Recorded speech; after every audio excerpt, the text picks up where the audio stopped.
Hola, soy Emma Llanes, directora general de FONART.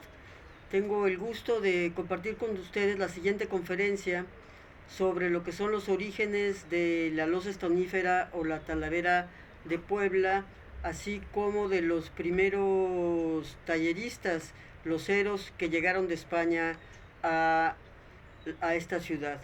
De hecho, es un gusto comunicarles que en diciembre del 2019 la Talavera de Puebla y Tlaxcala en México y la de Talavera de la Reina y Puente de Arzobispo en España fueron declaradas Patrimonio Inmaterial de la Humanidad. El objetivo entonces de esta inicial conferencia es el de contarles cómo es que llegó la técnica a la ciudad de Puebla y efectivamente llegó para quedarse. Los loceros y la ciudad de Puebla. Puebla, fundada a mediados del siglo XVI, se edificó estratégicamente entre el puerto de Veracruz y la Ciudad de México como un lugar de descanso de los viajeros rumbo a la capital y también como un importante centro comercial, dado el desarrollo manufacturero de la propia ciudad. Fue también un punto de intercambio de los productos que venían del Galeón de Manila, establecidos en Acapulco, y que pasaba por Puebla rumbo a Veracruz. De igual manera, el auge comercial de España hacia Nueva España de 1543 a 1620 requirió precisamente de un lugar de descanso y a su vez de los contenedores de barro en sus distintas variables para que pudiera llegar la mercancía a su destino. Y esos contenedores pues fueron fundamentales para el desarrollo de la industria cerámica poblana. El crecimiento de la ciudad y los loceros. Ya en el siglo XVII, Puebla será la tercera ciudad del mundo hispano en tamaño y en número de habitantes. De igual manera, este avance de la población y el crecimiento de la ciudad vino acompañado de las órdenes religiosas y el establecimiento en conventos, hospitales y demás que justamente requerían de la producción de la loza. Los primeros loceros se establecieron cerca de los conventos porque eran estos conventos unidades de producción para ellos, dado el requerimiento del uso de la loza tanto cotidiana, farmacéutica, litúrgica y sobre todo de la propia construcción, como serían los azulejos y las cañerías de barro.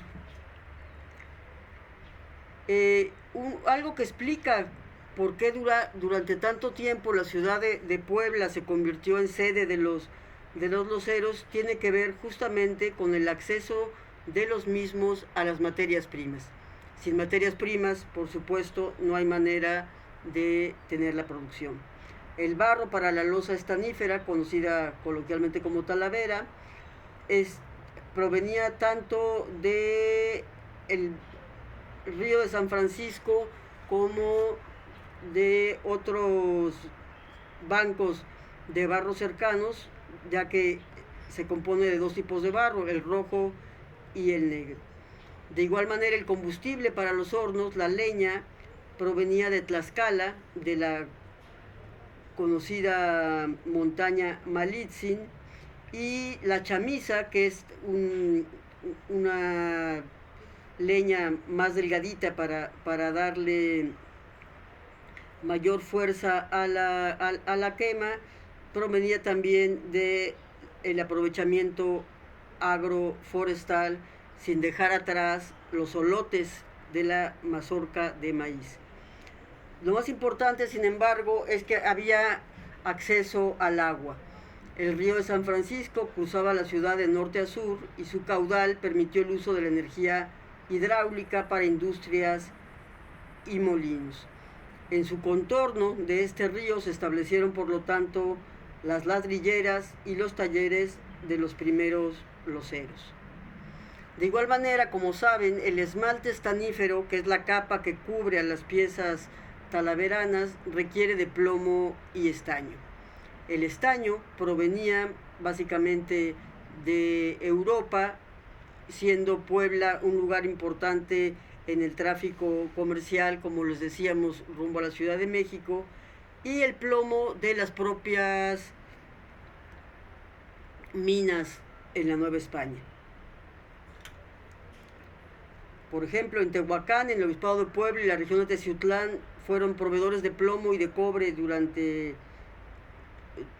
la colonia.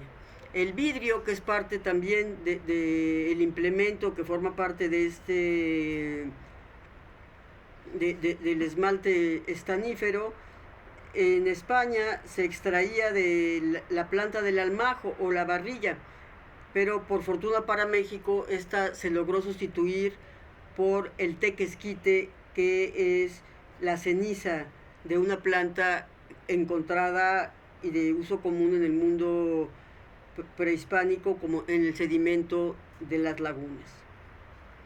Finalmente, la sal y la arenilla, que compone también este esmalte, se podía localizar en la propia región de Tehuacán, en Puebla.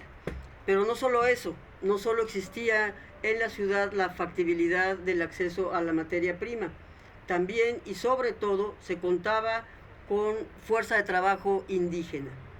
Alrededor de la ciudad de Puebla había, se puede decir, una especie de herradura con poblaciones indígenas que provenían de Tlaxcala, Cholula, Tepeaca, Totimihuacán, Tochimilco, Huecotzingo y Calpan, y que corresponden a los barrios de Analco, Santiago, San Francisco, San Pablo de los Naturales, San Miguel, San Sebastián, Santana, y 2 arrabales donde justamente había suficiente barro, Zonacatepec y Xanetla.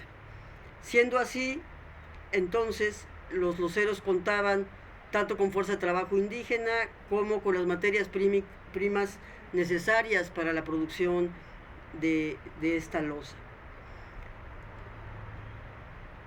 Pero no solo eso, también Puebla como estado, el estado de Puebla contaba con, duro es decirlo, con esclavos negros y africanos como parte de la fuerza de trabajo que se usaría en los talleres.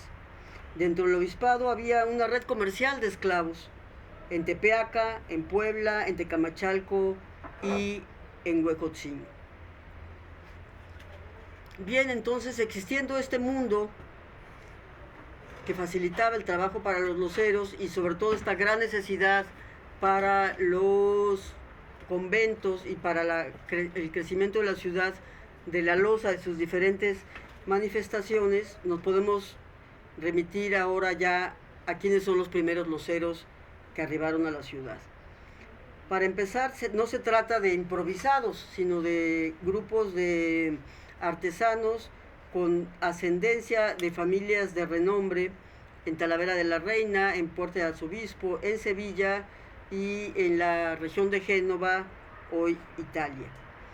Llegan alrededor de 1550 los primeros y empiezan a crear una red que dura de manera continua a través de los matrimonios familiares y del sistema de trabajo maestro, oficial, aprendiz, prácticamente durante un siglo. De tal manera que a pesar de los altibajos, a veces llegaron más, a veces menos, hay una línea de continuidad de arribo de loceros de la región de Toledo, Talavera de la Reina, Puente Arzobispo, como de Sevilla y de Génova. Entonces podemos decir que el origen de la loza estanífera poblana, hoy conocida como Talavera, tiene 2 fuentes fuertes de representación, que es esta región toledana, la región de Sevilla y Génova, desde mi punto de vista, con el mismo nivel de importancia. ¿Dónde se establecen los talleres? Lógicamente, alrededor, muy cercano a los ríos, al río para abastecerse de agua y de estas materias primas, y por otra parte, en los conventos, por ejemplo, el de Santo Domingo. En esta gráfica podrán ver con detalle, en este plano, cómo inicialmente están cerca del río y ya a mediados del 17 se van acercando un poco más a la zona que hoy se conoce como del Paseo Bravo, da la densidad inicial en la zona del río. Hacia 1653, estos loceros crean ya unas ordenanzas que les permiten con toda claridad determinar los lineamientos para la producción. Es interesante comentarles que la constitución del gremio en 1653 se crea en base a las necesidades propias de su arribo y su estancia en la ciudad de Puebla antes de la conformación de las ordenanzas de Talavera de la Reina y las de la Ciudad de México, ni qué decir de las de Sevilla, que no existieron hasta ahora, no se conocen. Esta producción de los loceros en Puebla tuvo su origen de manera diversa. Inicialmente la mayor parte de lo que producían era lo que ahora se conoce como loza popular o loza colorada o loza amarilla, es decir, no propiamente la talavera. De igual manera fue muy importante la producción de cañerías de barro, que servían pues justamente para el traslado del preciado líquido a los conventos y a los edificios civiles y religiosos. No es como hoy que el agua llega en cuanto mueves la tubería. Solo posteriormente se iniciará ya propiamente lo que implica la producción de la loza estanífera, que requiere hornos muy complicados de doble cabina y el ya conocido uso del esmalte estanífero, además del torno, la tarraja y una serie de implementos. A través del análisis que se ha hecho de tiestos arqueológicos, podemos determinar que desde el siglo XVI se usó el torno, de igual manera las terrajas, que es lo que permiten uniformar la producción, y se preparaba el esmalte estanífero. Desde época temprana, ya a mediados del 16, existía el horno conocido como Padilla para la preparación del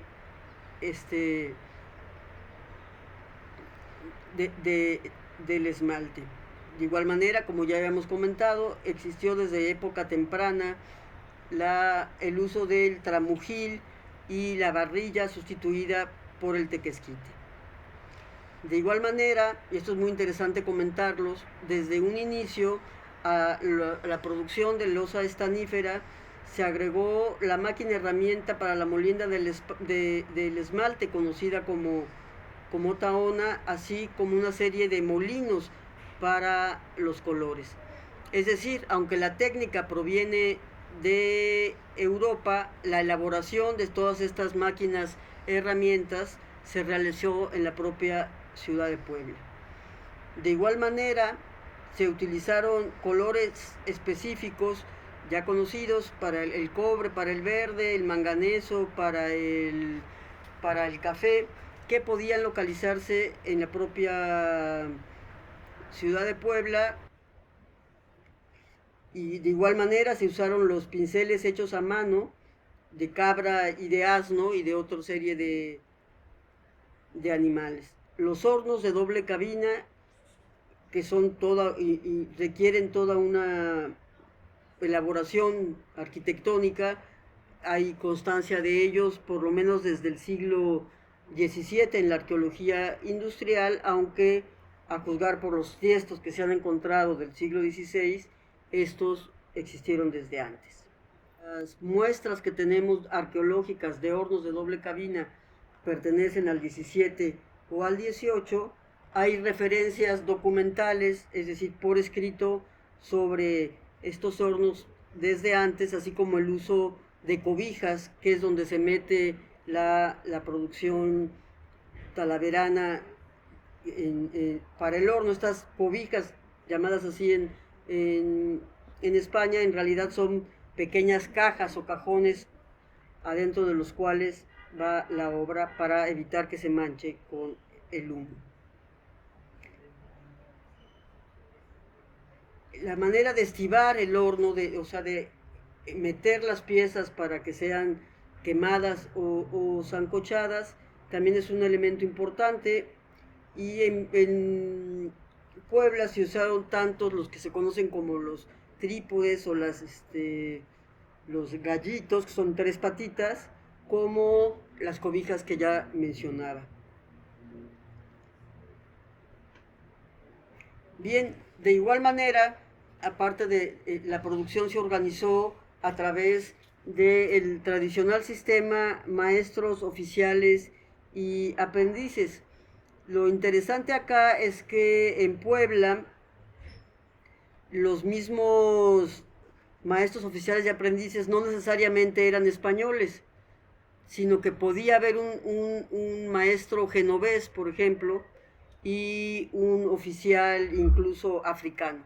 Hay una muy interesante mezcla de estas jerarquías en la organización del trabajo. Es por ello que desde mi punto de vista se puede hablar desde la composición misma de los talleres de una producción pluricultural. Es decir, en un mismo taller podía haber artífices tanto de Talavera de la Reina como de Puente de Arzobispo, de Sevilla, incluso indígenas y africanos. Uno se preguntará, pues, ¿en qué idioma se comunicaban todos estos personajes? Y ahí lo interesante es que se comunicaban a través de la información plástica. Hubo un intercambio visual de los conocimientos, que es lo que permitiría finalmente lo que ya conocemos como el estilo poblano. Es decir, la diversidad en la composición de los talleres se refleja también en la diversidad ornamental de la obra y finalmente pues en un estilo único que conocemos como el estilo poblano. Se han hecho una diversidad de estudios a lo largo, a finales del siglo XX básicamente, de sitios arqueológicos con el análisis en sitio, es decir, y no alterado, es decir, en zonas de lo que llaman los arqueólogos contextos sellados, que es lo que nos permite determinar con claridad la época histórica de los tiestos. En base a estos análisis y estos tiestos que se han comprobado en su composición con el Instituto de Física de la UNAM, podemos determinar que en Puebla del siglo XVI a mediados del XVII se produjeron en forma paralela lo que se llama losa común como losa fina, determinada básicamente por la cantidad de estaño en el esmalte. Y otra pues cosa muy interesante, uno imagina que la Talavera era desde el principio lo que con la conocemos hoy. Esto desde luego no es así. Las formas fueron cambiando a través del tiempo conforme fue cambiando la propia sociedad y las costumbres de mesa. Inicialmente en el 16, pues básicamente la producción de la Talavera eran pequeñas escudillas que corresponderían un poco a lo que hoy conocemos como los platos pozoleros, jarras y sobre todo especieros. Recuerden que el gran punto de la expansión y la necesidad de nuevos mercados y de el arribo a nuevas tierras tiene que ver con el asunto de las especies. Entonces las escudillas, digamos, están estipuladas en las ordenanzas. Hay también una definición de cuáles deberían ser las medidas de los platos, y es interesante ver acá que al parecer primero fueron las escudillas y los platos y luego el ordenamiento de los porcentajes que deberían tener del esmalte, lo que nos hace considerar que a diferencia de otras ordenanzas, en el caso de los loceros, estas fueron estipuladas por los propios loceros novohispanos y no traídas de Europa de manera mecánica. Entonces pueden ver acá algunos de estos ejemplos de las de las famosas escudillas, las formas de los platos, igual de los de losa fina. Las mismas ordenanzas hablan de la importancia de la mezcla de los barros, de la proporción de plomo y estaño, de las medidas de las piezas, etc. Entonces, bueno, finalmente es muy importante para nosotros señalar cómo las formas y la ornamentación, en el caso de esta época de adaptación de las técnicas hispanas en Puebla, crean esta losa pluricultural. En algunos casos hay formas tipo sevillano o tipo talaverano con una ornamentación, por ejemplo, con características genovesas o italianas. Y a esta misma impronta pues habría que agregarle la que gestionó o desarrolló de manera cotidiana la propia Nueva España. Los ceros que llegaron de Europa no se regresan, se quedan asentados acá y sus hijos e hijas heredan toda esta tradición cultural. Aquí ponemos algunos ejemplos de formas o decoraciones de Talavera de la Reina que pueden estar en formas que corresponderían a, por ejemplo, Sevilla.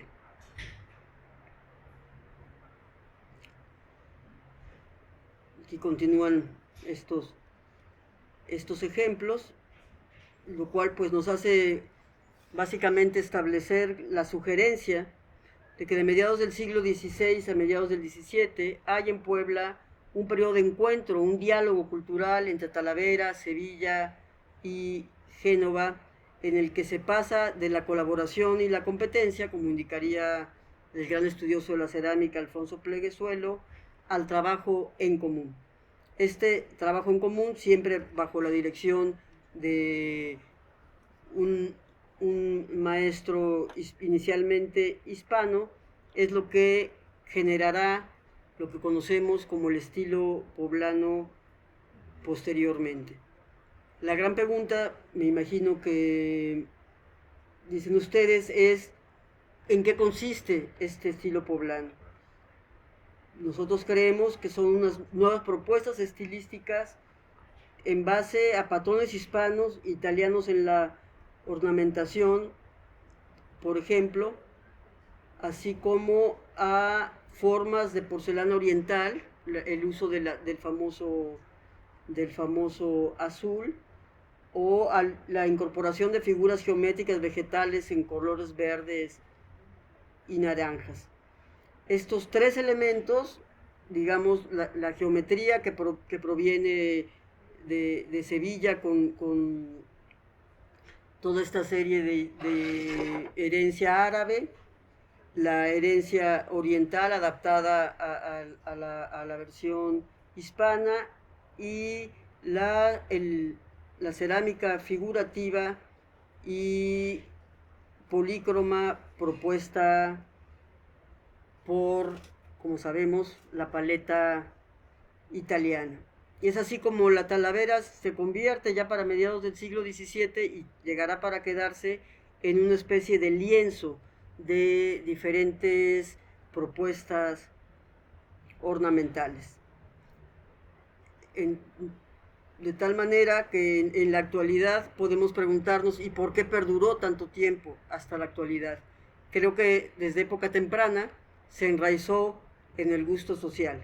Es decir, existen las condiciones ambientales, existe la materia prima, existe la fuerza de trabajo, pero existe sobre todo una transmisión del conocimiento generación tras generación para satisfacer un gusto específico. Es ese gusto específico, es esa caricia sobre cada una de las piezas, lo que desde mi punto de vista permitirá que hasta la fecha se conserve esta técnica en el gusto social, siempre adaptándose a la ornamentación o a las nuevas propuestas.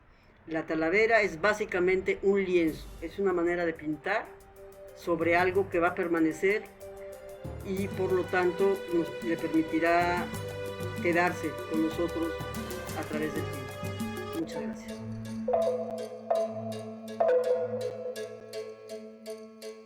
Muy a grandes rasgos lo que les puedo platicar del asentamiento de la técnica de la conocida coloquialmente como talavera o losa estanífera en Puebla.